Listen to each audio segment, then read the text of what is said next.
بایکۆتی پرۆسەی خوێندن تا بەدەستێنانی مافەکانمان دووبات دەکەینەوە. وێڕای ئەوەی کە سوورین لە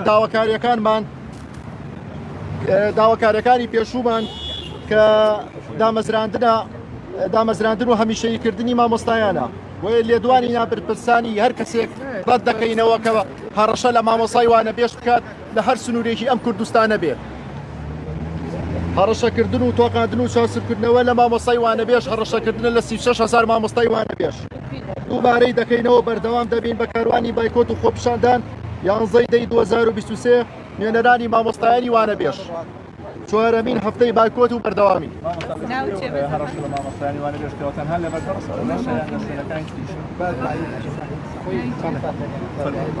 ئێستا ئەوەی کە زۆر بە دیاریکراوی هەیە لەوێ زەختێکی زۆر ئەفشار لە مامۆسای وانەبێژ دەکرێت بۆ بەلابردنیان ئێستا لەگەڵ وەزارەتی بەرەدەوەک و نوێنەرانی مامۆسایانی وانەبێژ بۆ لەسەر خەتین بۆ گەڕانەوە مامۆسایان ئینشاءڵڵا 11 مامۆستا لە سنووری بەرەدەی بەردەڕەشدا